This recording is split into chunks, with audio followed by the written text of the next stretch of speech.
오늘부터 이제 십계명이 들어갑니다. 여러분 어떠십니까? 십계명 말씀을 준비해야 된다고 생각하면서 긴장이 좀 되더라고요. 우리는 십계명 하면 굉장히 좀 딱딱하고 어렵게 느껴지지 않습니까? 근데 제가 제목을 자유에서 시작합니다 이렇게 붙였습니다. 뜻밖이지 않으십니까? 네. 십계명이 자유를 얘기하고 있다는 것을 출애굽기 20장 2절을 보면서 느꼈습니다. 딱딱한 것이 아니구나. 우린 구약은 좀 딱딱하다고 느끼지 않으십니까? 신약은 좀 더 소프트하고 느끼지 않으십니까? 그래서 기드온 옆에서 만드는 책 혹시 예전에 많이 있었는데 그쵸? 거기서 보면 신약이 있었어요. 신약. 물론 구약까지 포함하면 책이 너무 두꺼워져서 그런 것도 있었겠지만 우리가 신약을 좀 더 부드럽게 느끼죠. 분명히 있지 않습니까? 그런데 오늘 제가 출애굽기를 다시 꼼꼼히 보면서 구약의 시내산의 하나님과 그리고 예수 그리스도 산상수훈을 발표하신 들려주신 예수님 그 두 분이 같은 말씀을 하고 있다는 걸 느꼈어요. 그래서 자유에서 시작합니다를 제목으로 붙이고 부제를 이렇게 붙였죠. 두 산에서 들려온 한 음성이다. 구약의 하나님, 신약의 예수님 같은 말씀 하신다는 거죠. 그걸 확인하고 십계명에 대한 부담을 조금 내려놓을 수 있었어요. 우리가 십계명을 좀 부담스럽게 생각하고 좀 어렵게 느끼는 것은 우리가 성경 읽기에서도 좀 느낄 수 있는 것 같아요. 여러분 어려서 읽을 때 어디에서 좀 졸리기 시작했나요? 제가 이렇게 생각해 보면 출애굽기 19장까지는 재밌게 봤던 것 같아요. 근데 여기 20장 넘어오면서 이제 계명 나오기 시작하면 졸리기 시작한 거예요. 이거 언제 넘어가나? 그죠? 근데 출애굽기, 레위기, 신명기, 이제 민수기 뭐 이렇게 쫙 넘어가면 이제 그때부터 막 읽기 싫어서 이렇게 넘어가기도 많이 했던 것 같아요. 그래서 거기까지 그게 이제 출애굽기 19장까지였고 출애굽기 20장에 딱 들어가면은 이제 또 계명 나오네 이렇게 되지 않습니까? 그래서 교회 성경이 그렇게 느껴지니까 우리가 이제 교회에 들어와서는 처음에는 되게 이렇게 편안하게 느끼는 것 같아요. 근데 이제 조금 교회가 다니다 보면 이렇게 부담스러운 말을 많이 하지 뭐 이렇게 되는 게 참 쉽지 않았나 싶습니다. 여러분 어떻습니까? 교회는 여러분한테 평안을 주시고 드리고 있습니까? 네. 그러면 참 다행이네요. 우리 하늘집 교회는 부담을 드리지 않는 교회인 것 같습니다. 네. 그게 너무 감사하고요.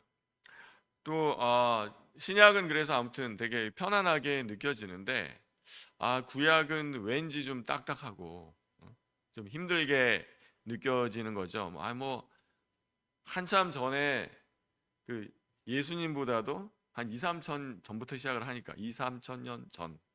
그 굉장히 딱딱한 게 당연하겠지. 그런 생각을 많이 했던 것 같아요. 그래서 예전에는 구약 설교에 들어가면은 아유 저 빨리 어떻게 신약으로 빨리 안 넘어가나 이런 생각을 했던 것 같습니다. 근데 제가 오늘 말씀을 준비하면서 오독하고 있었구나. 오독이 뭐죠? 잘못 읽는 거. 구약을 우리가 잘못 읽고 있었던 것은 아닐까 이런 생각을 하게 되었습니다. 구약이나 신약이나 사랑이 핵심 주제이고 말씀하시는 게 똑같은 것이었는데 이런 것을 느낄 수 있었습니다. 오늘 십계명 모세가 양 발에 끼고 왔던 그 무거운 돌판만큼이나 여러분 혹시 무겁게 느끼지 않으십니까? 저는 감히 말씀드립니다. 자유다. 하나님께서 말씀하신 거는 자유다. 특히 출애굽기 20장 2절을 오늘 핵심 구절로 보고 싶은데요. 출애굽기 20장 2절을 보면 거기서 자유를 얘기하고 계시죠. 출애굽기 20장 2절이 무엇입니까? 출애굽기 20장 2절, 나는 너를 애굽 땅 종되었던 집에서 인도하여 낸 너의 하나님 여호와니라. 여기서 뭐라고 얘기하세요? 너를 애굽 땅 종되었던 집에서 인도하여 낸, 그럼 어떻게 되죠? 너희들은 자유인이야, 이렇게 선언을 하고 계시는 거지요. 너희가 이러이러한 계명을 지키면 너희는 자유인이야, 이렇게 하지 않으셨어요. 너희는 이미 자유인이야. 그러니 나와 같이 한번 얘기를 나눠보자. 이렇게 살면서 너희의 자유를 좀 더 확대하면 어떻겠니? 이렇게 말씀을 하고 계시는 거죠. 그래서 십계명은 자유를 얘기하시는 거다. 자유인들에게 좀 더 큰 자유를, 좀 더 넓은 자유를 얘기하고 계시는 것이다. 예수님이 우리가 알고 있는 얽매이는 율법에서의 자유를 얘기하셨던 것처럼 하나님께서도 얽매이는 율법을 얘기하신 것이 아니다. 저 이렇게 주장하고 싶습니다. 그래서 우리는 자유에서 시작하는 것이다. 교회는 사람들을 얽매이는 곳이 아니다. 사람들을 힘들게 하는 것이 아니다. 이거 지켜라 저거 지켜라 해서 우리를 꽁꽁 올가매는 곳이 아니다. 이렇게 말씀을 드리고 싶습니다. 그래서 자유에서 시작합니다. 딱하게 보이지만 십계명은 자유를 얘기하고 있습니다. 이렇게 말씀드리고 싶습니다. 기도하겠습니다. 은혜와 사랑이 많으신 아버지 하나님, 하나님의 말씀, 우리에게 진정 자유를 주시고 행복을 가져다 주시기를 원하는 그 말씀을 우리가 오독하고 있지는 않았는지요? 우리가 잘못 읽고 있지는 않았는지요? 우리가 세상 사람들에게 잘못 알려지고 있는 것은 아닌지요, 주님? 하나님이 우리에게 자유를 주셨고 우리를 복되게 해주시기를 원하시는데 세상 사람들이 원하는 참된 자유와 참된 복이 교회에 있는데 어찌해서 세상 사람들이 잘못 알고 있는지, 우리 또한 잘못 알고 있는 것은 아닌지 한번 생각해 보는 시간, 그래서 하나님께서 우리에게 율법을 주신 참 의미와 뜻을 아는 이 시간 될 수 있도록 인도하여 주시고 함께하여 주시기를 간절히 바라고 원하옵나이다. 인도하여 주시옵소서. 말씀으로 알게 하여 주시옵소서. 우리 구주 예수님 이름으로 기도하였습니다. 아멘. 제가 진료를 하다 보면 크리스찬들 많이 상담하게 됩니다. 우리나라에 교인들 많이 있잖아요. 그런데 이렇게 교회 생활 어떻게 하십니까? 많이 즐거우시죠? 재밌으시죠? 이렇게 물어보면 꼭 그렇지만은 않은 것처럼 말씀하시는 것 같아요. 왜 이렇게 지켜야 되는 게 많은지 모르겠습니다. 그리고 저는 왜 그렇게 못 지키고 있는지 모르겠습니다. 그래서 저는 너무나 힘들어요. 교회 다니면서도 저는 자유함을 느끼기보다는 조금 힘들고 어렵다, 이런 느낌을, 그런 뉘앙스를 얘기하시는 분들이 많이 있는 것 같습니다. 그래서 교회가 혹은 말씀이 죄책감을 유발하고 또 의무와 속박으로, 그래서 신앙이 짐처럼 여기시는 분들도 있는 것이 아닐까, 이런 생각을 하게 됩니다. 그런데 그것이 요즘의 우리들의 모습만은 아닌 것 같아요. 마틴 루터조차도 그랬다고 하거든요.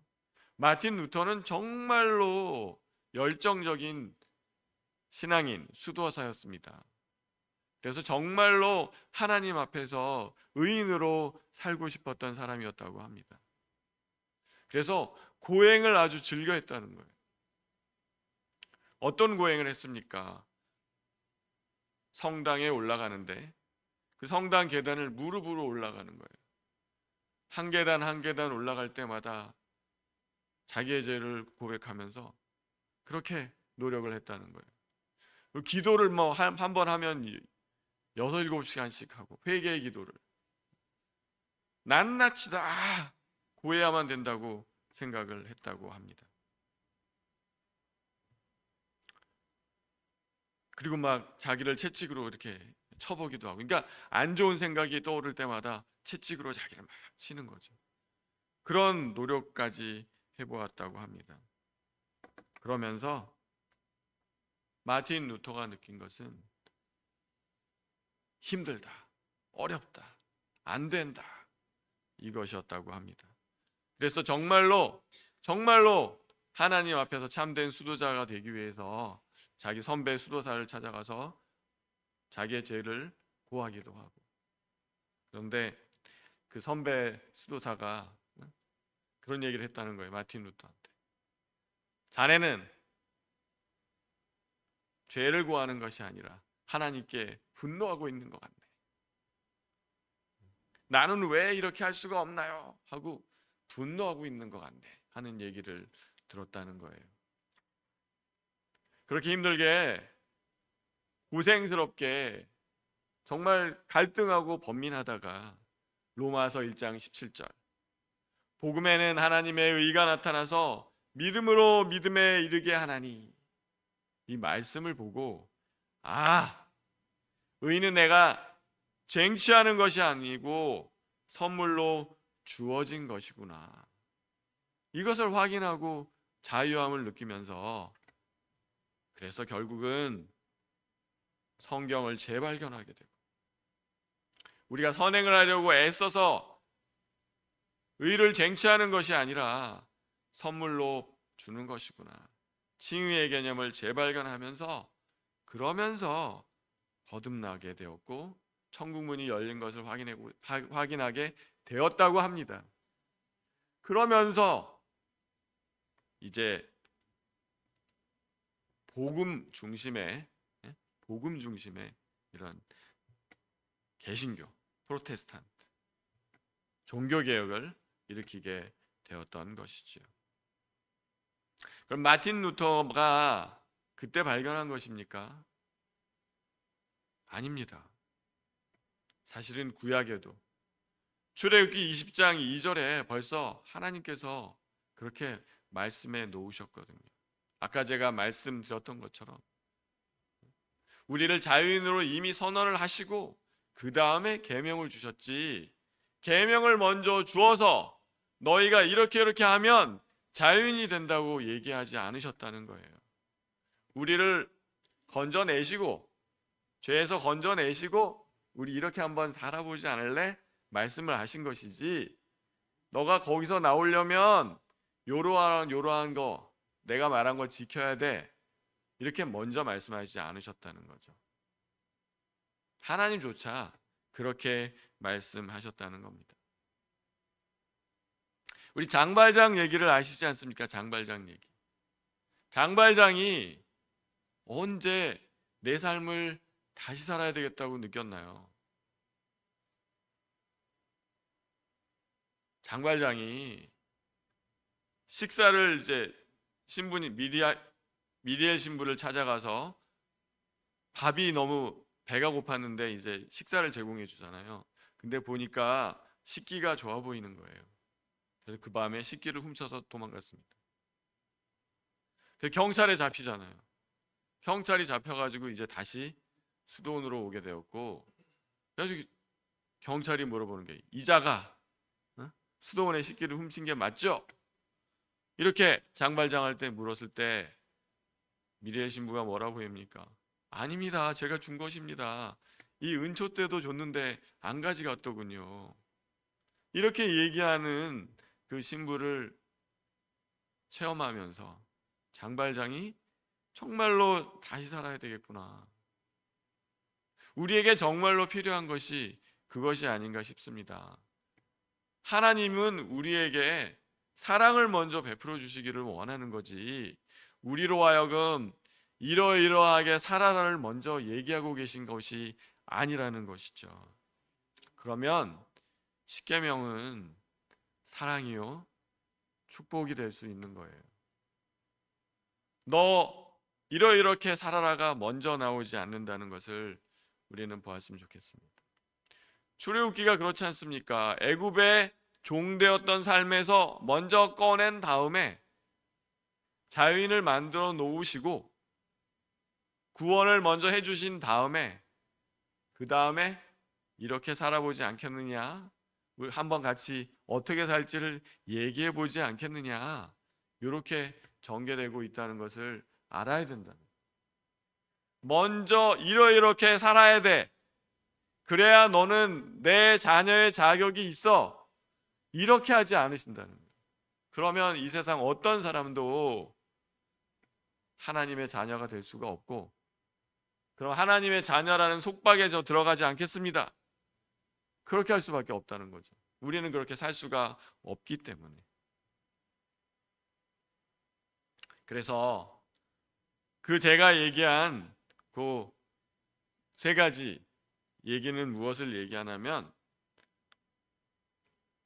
신앙은 자유에서 시작된다. 하나님은 우리를 자녀로 먼저 삼아 놓으셨다. 우리가 잘 살아야 하나님의 자녀가 되는 것이 아니라는 것을 강조해서 말씀드리고 싶습니다. 오늘 출애굽기 20장 1절도 그렇지 않습니까? 하나님이 명령하여 이르시되, 이렇게 말씀하지 않으셨어요. 하나님이 엄밀히 강조해서 명령하시되 이렇게 되어 있지 않고 어떻게 되어 있습니까? 20장 1절, 하나님이 이 모든 말씀으로 말씀하여 이르시되, 그러니까 하나님이 말하셨다고 되어 있지 하나님이 율법을 명령하셨다 이렇게 하지 않고 있습니다. 하나님이 명령하셨다 이러면 어떻게 되는 거예요? 우리는 무조건 엎드려서 들어야 되는 거잖아요. 명령을 하는데 무슨 이런저런 말을 해. 그런데 보면 말씀하셨다 이렇게 돼 있잖아요. 원어에서도 요거 하나는 알고 있을만 하더라고요.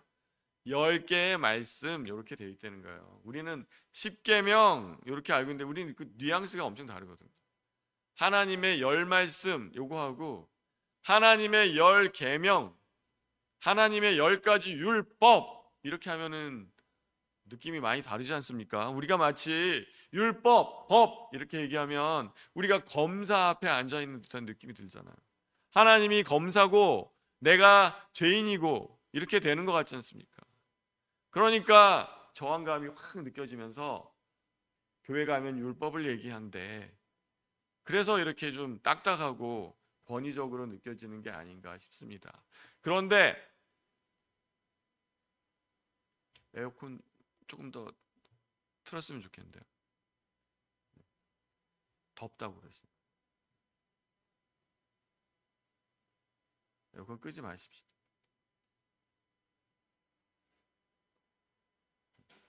올여름 내내 좀 시원하게 지내십시다 우리. 열 말씀, 10개의 말씀이라는 거죠. 하나님께서 우리에게 주시는 말씀 이렇게 생각하면 되지 않겠습니까? 실제가 그렇다는 거죠. 실제 율법, 법 이렇게 되어 있지 않다는 거예요. 우리는 죄인으로서 검사 앞에 앉아 있는 게 아니라는 겁니다. 이것은 요한복음 1장 1절하고도 통하죠. 태초에 말씀이 계시니라 이 말씀이 하나님과 함께 계셨으니 이렇게 얘기하고 있잖아요. 하나님도 말씀하셨고 예수님도 말씀으로 오신 것이죠. 말씀, 우리 부드럽게 이해를 하십시다. 하나님은 말씀하기를 원하셨어요. 같이 한번 얘기해 보자고 하신 거지 내가 명령을 내린다, 법을 제정했다, 따라와 이렇게 하신 게 아니라는 겁니다.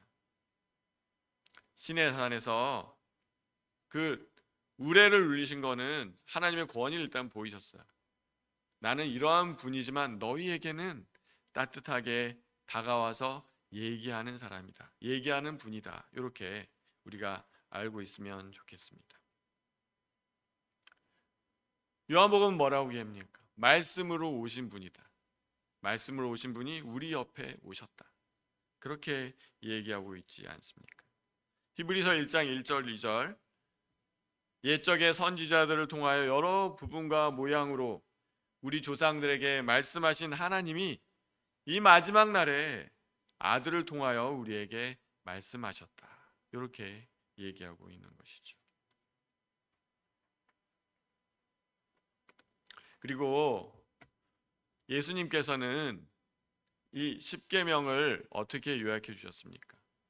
내 마음을 다하고 목숨을 다하고 뜻을 다하여 주 너의 하나님을 사랑하라 하셨고, 둘째는 내 이웃을 내 자신과 같이 사랑하라. 그래서 뭐라고 말씀해 주셨죠? 10가지 말씀을 하셨는데 그것이 사랑이구나. 사랑이구나 하는 걸 알 수 있죠. 우리가 생각했던 것처럼 딱딱한 법 지키지 못하면 죄인이라고 칭하기 위해서 하나님이 만들어낸 10가지 구속이 아니라는 겁니다. 20장 2절을 꼼꼼하게 한번 살펴보고 싶습니다. 20장 2절은 어떻게 되어 있죠? 나는 너를 애굽 땅 종되었던 집에서 인도하여 낸 너의 하나님 여호와니라. 명령으로 시작하지 않으셨어요. 십계명을 얘기하시기 전에 2절을 얘기하셨어요. 나라고 얘기해서 나를 소개하고 계십니다. 나야 나. 너를 구원해 준 나. 알지? 구원자. 이렇게 말씀하시는 거예요. 나 하나님, 내가 너에게 명령을 내린다 이게 아니고 일로 와봐. 내가 너를 구원해 준 그 분이야. 그 인격이야. 이렇게 마주 대하듯이 말씀을 하고 계시는 것을 알 수 있습니다. 그 나는 너를 이렇게 이끌어 준 분이야. 그 너는 종이었잖아. 근데 이제 종이 아니야. 이렇게 선언을 하고 계시는 것이죠. 이해가 되시죠? 네. 하나님이 우리에게 법을 주시려고 하시는 게 아니다.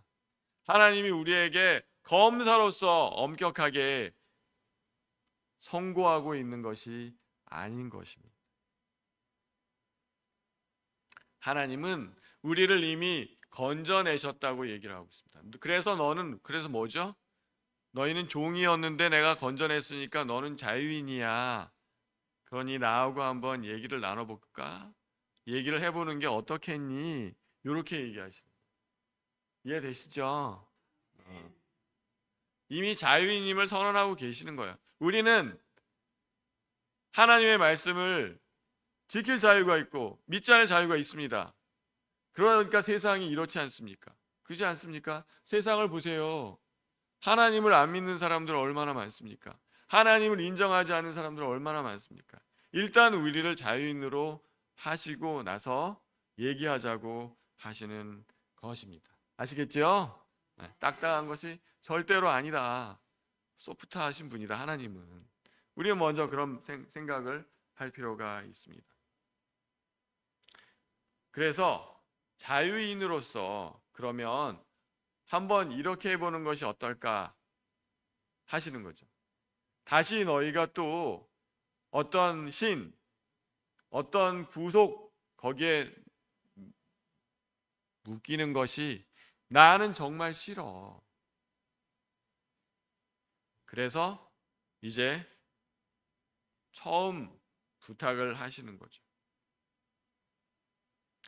너는 나 외에는 다른 신들을 내게 두지 말어. 이렇게 얘기하시죠. 2절 너를 종에서 해방된 나 하나님이야. 요걸 빼버리면 엄격하고 강렬한 명령으로 들리지만 그 2절을 생각하고 계명을 봐야 됩니다. 우리는 항상 2절을 생각하면서 계명을 보세요. 일단 먼저 우리를 자유인, 의인이라고 선언하시고 말씀하신다는 것을 잊어서는 안 돼요. 그렇게 생각하면 앞뒤가 달라지는 게 엄청난 차이 있는 거 아시겠습니까? 엄마가 아이한테 너 이거 지키지 못하면 밥 안 줘. 이렇게 하면 어떻게 되는 거예요? 이거 지키면 밥 줄게. 그러면 밥을 못 먹을 가능성이 굉장히 많지 않겠습니까? 근데 일단 밥은 주고 나서 요거 한번 해볼게 하면 밥은 먹는 거잖아요. 이게 엄청난 차이인 거 아시겠어요? 너가 요렇게 하면 너는 의인이야. 이거 하고 너는 의인이야. 그러니 요렇게 살아보지 않겠냐고는 엄청나게 다른 거죠. 너가 요렇게 하면 너는 내 아들이야. 그러면 아들이 안 될 가능성이 많은 거죠. 근데 너는 아들이야. 그러니까 요렇게 살아보면 어떻겠니는 일단 안심은 되는 거잖아요. 그리고 실수를 해도 아들이란 신분은 변하지 않는 거지 않습니까? 그러니까 십계명의 선언이 어디에서 어떻게 되고 있는지를 아셔야 돼요. 제가 왜 2절을 강조하는지 아셔야 됩니다. 일단 의인이고 자유인이라는 걸 선언을 하신 다음에 그 다음에 이렇게 살아가는 게 어떻겠니 말씀하신다는 것을 잊어서는 안 된다는 거예요. 그래서 계명을 못 지키면 나는 끝장이 나는 건가가 아니고 나는 일단 의인이고 아들이기 때문에 지킬 수도 있고 안 지킬 수도 있는데 한번 지켜볼 수도 있겠다. 요거는 느낌이 다른 거죠. 우리는 좀 더 자유할 필요가 있다. 그리고 하나님은 우리가 계명을 주시는데 못 지킬 가능성을 충분히 인지하고 계신다는 거예요. 그러니 결국은 어떻게 됐습니까? 결국은 예수님 보내주셨잖아. 안 되겠구나. 아들인데 아무리 해도 안 되겠구나. 약간 좀 능력이 떨어지네. 그래 그러면 안 되겠다. 헬퍼 등장. 이렇게 하셨다는 거죠. 이해가 되시죠? 우리는 되게 편안한 종교인 거예요. 구원의 종교인데 어렵고 힘들게 안 살잖아요. 우리는 되게 편안하게 살지 않습니까? 사랑을 얘기하지 않습니다. 그리고 그러면 다른 신을 두지 말라. 이거는 무엇을 의미할까요? 다른 신을 두지 말라. 너를 신같이 여기게 하는 모든 것으로부터 좀 자유로워지라고 말씀하시는 거예요. 돈이나 자녀나 인정, 자기 자신 이런 거 있지 않습니까? 돈이면 나를 행복해 줄 수 있을 거야. 그렇게 돈을 우상시하지 말라는 거죠. 세상 사람들의 시선에 세상 사람들의 인정받는 것에 가치를 어마어마하게 둔다면 얼마나 힘든지 아십니까? 내가 사람들에게 어떻게 보일까를 생각하면서 고민하는 사람들 저 많이 보거든요. 그 중에 한 분이 사회공포증이에요. 사회공포증인 분들은요 함부로 밖에 나가지를 못해요. 세상 사람들이 나를 어떻게 볼까를 두려워하니까 자신의 일거수일투족을 세상 사람들이 다 보고 있다고 생각을 해요. 그래서 그냥 이런 집단에 가는 것조차 힘들어 하십니다. 식은땀이 막 쭉쭉 난다는 거예요. 여기 앉아있는 사람들이 목사님을 보는 게 아니고 자기를 의식하면서 보고 있다고 생각하면 얼마나 힘들겠어요. 그래서 여기 너에게 다른 신을 두지 말라고 하는 것은 이건 굉장한 축복입니다. 나 하나만 신으로 한 분만 신으로 생각하고 나머지는 다 신적 존재에서 제외를 한다면 그건 얼마나 큰 자유로움을 얘기하는 것인지 혹시 이해되시지 않습니까? 내가 명문대학교 하나만을 예를 들어서 서울대학교만을 내가 목표로 하고 내가 공부한다 생각하면 얼마나 힘듭니까? 전교 1등 막 해야 되는데 전교 1등은 막 200~300명 가운데 한 명인데 말이죠.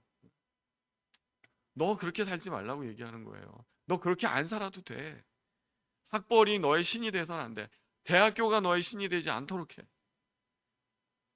수험생들한테 이렇게 말씀하시는 거죠. 얼마나 자유로워요. 대충 대학만 가면 되는 거지 뭐. 꼭 인서울대학교 가야 돼? 대학만 나와서 그냥 그래도 길이 있다. 이렇게 하나님이 얘기하시는 거예요. 다른 신을 두지 말라는 게 바로 그런 거예요. 신적 존재로 어떤 걸 두지 말라는 거예요. 그 신적 존재에 매이지 말라. 그거는 너를 편하게 해주지 못한다는 것을 얘기하는 것이죠. 그리고 또 중요한 것은 신앙을 이름으로 한 그 우상에도 빠져서는 안 됩니다. 대표적인 게 바리새인들이죠. 이 자유로운 하나님을 율법의 종교로 만들었어요. 그게 유대교잖아요. 그 사람들 얼마나 좀 깝깝하게 삽니까? 하도 사람들이 하나님을 모르니까 법이라는 것, 규칙을 통해서도 나를 만날 수 있을까를 하나님이 생각해 놓으신 건데, 그게 그들의 신이 되다 보니까 예수님이 오셔서 막 책망하시잖아요. 이게 아니라고 막 그러시지 않습니까? 그렇죠? 그래서 우리는 이런 강박적인 신앙에서도 벗어날 필요가 있어요. 자, 그러면 그리고 나서 20장 4절 6절에서 이제 좀 또 한 가지를 얘기하시죠. 너를 위하여 새긴 우상을 만들지 말고 또 위로 하늘에 있는 것이나 아래로 땅에 있는 것이나 땅 아래 물속에 있는 것에 어떤 형상도 만들지 말며 그것들에게 절하지 말며 그것들을 섬기지 말라. 이렇게 얘기하시죠. 그럼 1계명하고 2계명하고 뭐가 다르지? 다른 신들을 만들지 말라는 것은 무엇입니까? 잘못된 대상을 신으로 섬겨서 너희의 자유를 구속하지 말라는 거죠. 2계명은 무엇입니까? 잘못된 방식으로 나를 섬기지 말라는 거죠. 잘못된 방식은 무엇입니까, 여러분? 하나님을 어떤 형상으로 만드는 거예요. 그런 실수를 바로 범하지 않습니까? 율법을 받아서 딱 내려왔더니 금송아지가 딱 있는 거예요. 그렇죠? 그건 무엇입니까? 하나님을 금송아지로 그들은 하나님을 형상으로 만들어서 섬기고자 했던 거죠. 그런 것을 하지 말아라. 그렇게 잘못된 것으로 하지 말아라. 하나님을 섬기는데 잘못된 방식으로 섬기는 것 중에 하나가 예를 들면 경찰관 하나님을 만드는 게 있는 것 같아요. 나를 항상 감시하고 처벌할 거리 없나 이렇게 보시는 하나님으로 혹시 생각하고 있다면 그거는 경찰 하나님이죠. 경찰 하나님. 그렇죠? 아니면은 내가 잘한 만큼 하나님은 갚아주실 거야. 이렇게 생각하면 어떻게 되겠습니까? 회계사 하나님, 회계사 하나님. 그죠? 응? 내가 이렇게 잘하면 내 인생에 빛이 비칠 거야. 하나님께서 보시니까 상 줄 거야. 이렇게 생각하면 그 회계사 하나님이죠. 아니면은 하나님은 내 사랑 진이, 우리 젊은 분들은 모르죠. 응? 마술사. 마술사의 이름이 진이었어요. 그 진이라는 이름을 딱 붙였는데 아무튼 그래서 뭐든지 그냥 들어주는 하나님. 그것도 아니라는 거죠. 그래서 바르게 하나님을 볼 것을 말씀을 하고 계십니다.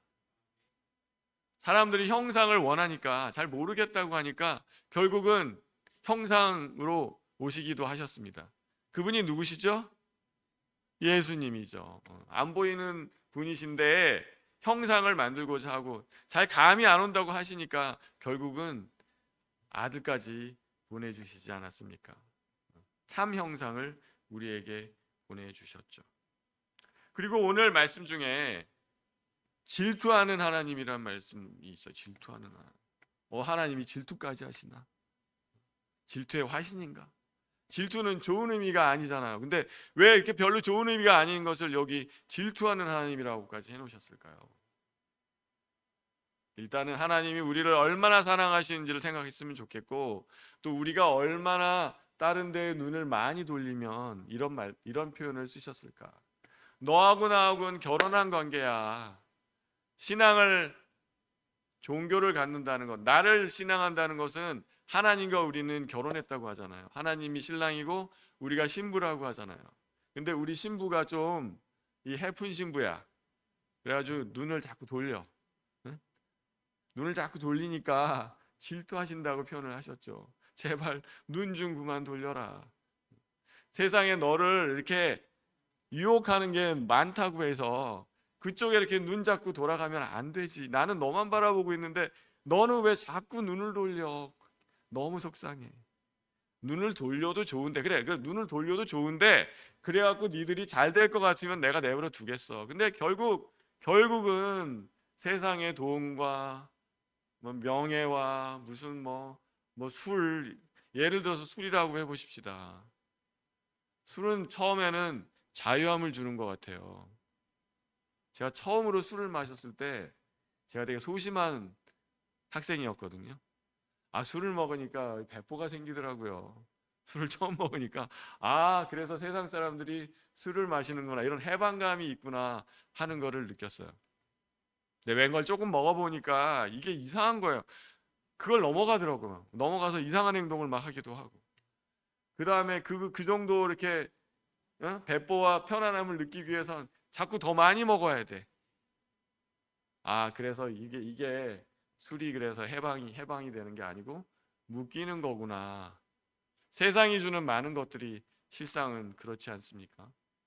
돈이 나를 자유롭게 하는 것 같습니다. 돈이 자유롭게 하는 것 같잖아요. 돈이 있으면 뭐 할 수 있는 게 많지 않습니까? 그래서 자유롭게 모든 것을 할 수 있는 것 같은데 일정 액수를 넘어가면 어떻게 되던가요? 요즘에 주식 붐이 일고 있는데 주식이 여러분 자유롭게 해주는 것 같은가요? 아니에요. 저도 주식 해봤거든요. 상담을 못 하겠더라고요. 주식이 올라갈 때 팔아야 되고 떨어질 때 빨리 또 사야 됩니다. 그러니까 이 상담이 안 되는 거예요. 그래서 주식 다 포기했어요. 세상 것들이 다 그렇습니다. 그러한 것이 있는 것이죠. 그래서 하나님이 질투하신다고 하는 거예요. 제발 다른 데 너무 눈 돌리지 마. 나는 너를 이렇게 사랑하는데 왜 너는 자꾸 눈을 돌려? 그러니까 질투한다는 표현까지 하셨습니다. 우리의 망가지는 것을 보지 못하겠다. 너가 다른 데 눈을 돌려서 망해가는 것을 내가 절대로 용납하지 않겠다. 그렇게 표현하신 거죠. 응? 질투하면 어떻게 해요? 핥히잖아요, 막. 질투하다 보면 핥힐 수 있잖아요. 나 정말 그렇게까지 할 거야. 너 망해가는 꼴은 못 보겠어. 이렇게 말씀을 하고 계십니다. 그래서 질투하고 네가 잘못하면 내가 채찍할 수도 있어. 3, 4대까지는 갈 거야, 그거. 근데 또 축복은 1000대까지 간다고 얘기하시죠. 너가 잘못하면 화를 낼 텐데 질투할 것 같은데 그거는 조금 할 거야. 근데 너가 잘하면 엄청나게 더 큰 상을 줄 거야. 이렇게 표현을 하시는 것이죠. 그 바닥에 무엇이 느껴지십니까? 사랑. 사랑 아니에요, 사랑?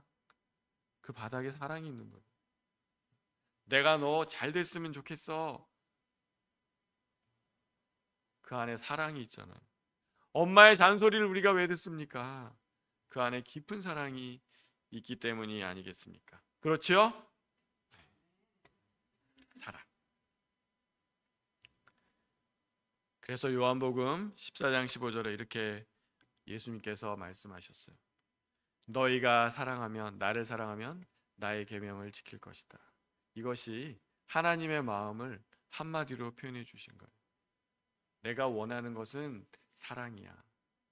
내가 너희에게 주고 싶은 것도 사랑이야. 잊지 말아라. 계명의 본뜻은 사랑이라는 것을. 이렇게 말씀하고 계십니다. 많은 사람들이 오해하고 있어요. 율법은 하지 말라는 것으로 시작하는 것 같습니다. 아닙니다. 율법은 은혜의 선언으로 시작한다는 것을 잊지 마십시오. 우리를 자유인이라고 선언하시고 우리를 불러다 앉히시면서 자기를 소개하고 우리 한번 이렇게 살아보는 게 어떻겠니? 너 다시 멍에 매는 거 내가 원치 않아.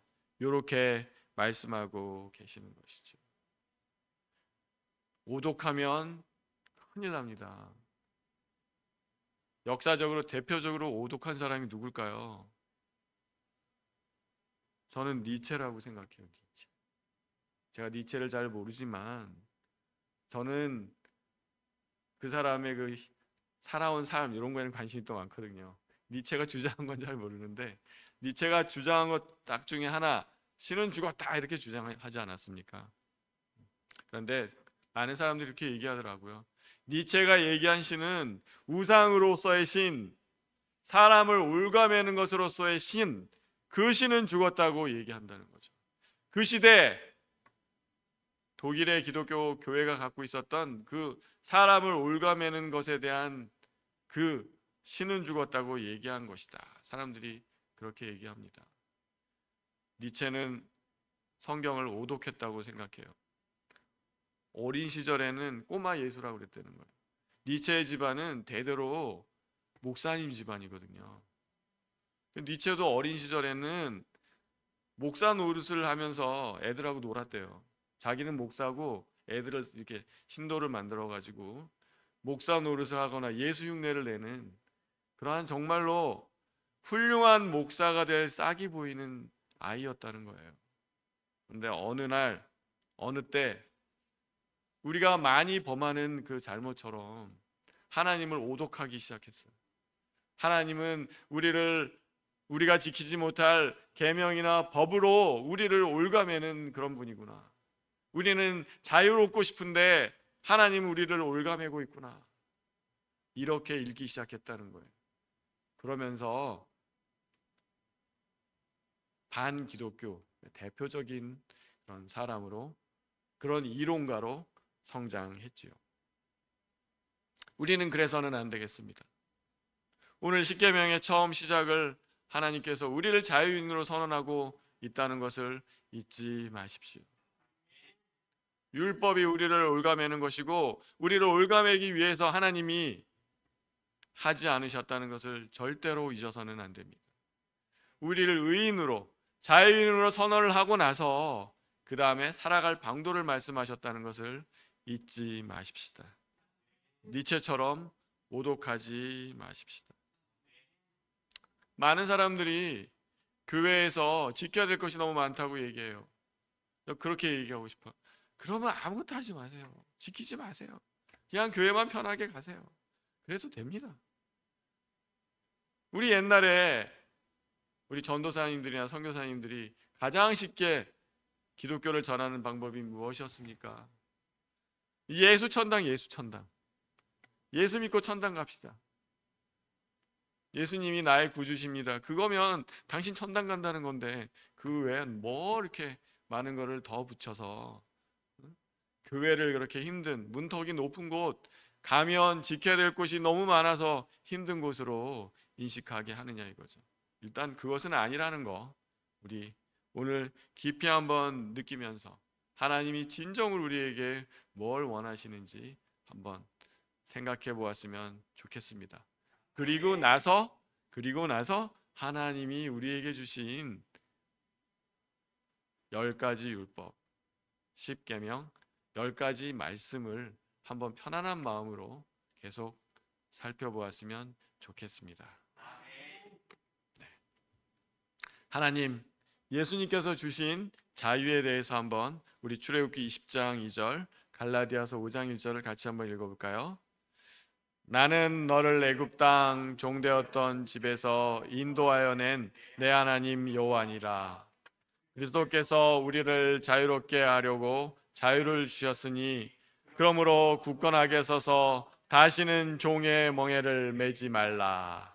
아멘. 오늘의 핵심 구절이 바로 이 두 구절입니다.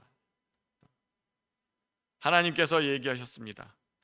나는 너를 애굽 땅 종되었던 집에서 인도하여 낸, 그러니 너는 이미 자유인이다. 나는 너의 하나님이다. 자유인의 하나님 되시는 하나님께서 우리를 다시 구속하시려고 하시겠습니까? 갈라디아서 5장 1절에 이렇게 얘기하셨습니다. 그리스도께서 우리를 자유롭게 하시려고 자유를 주셨으니 그러므로 다시는 종의 멍에를 매지 말라. 종의 멍에를 매지 않게 하기 위해서 십계명을 주시는 거예요. 그걸 거꾸로 오독하시면 안 됩니다. 십계명을 지켜야 내가 자유인이 된다는 것이 아니고, 우리는 이미 자유인으로 선언이 되었고 자유인이 되어서 이제 다시 어디엔가 구속되지 않기 위해서 하나님이 우리에게 10가지 말씀을 주셨다는 것을 잊어서는 안 되겠습니다.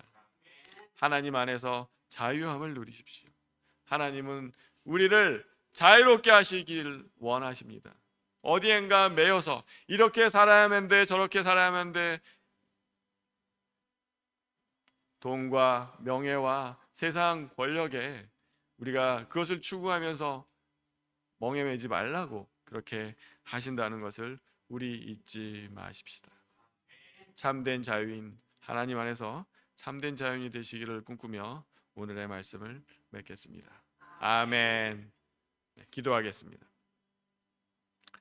은혜와 사랑이 많으신 아버지 하나님, 오늘 십계명을 시작하며 십계명을 다시 보았습니다.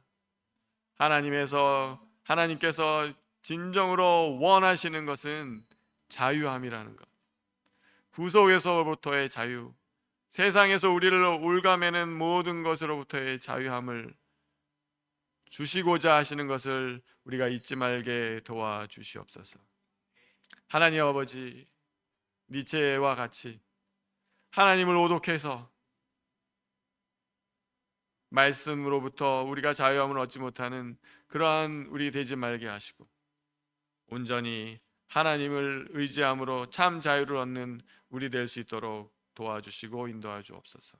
오직 하나님 한 분께만 어깨를 매게 하시고 세상의 모든 것으로부터 자유한 참 자유인이 되도록 인도하여 주시옵소서.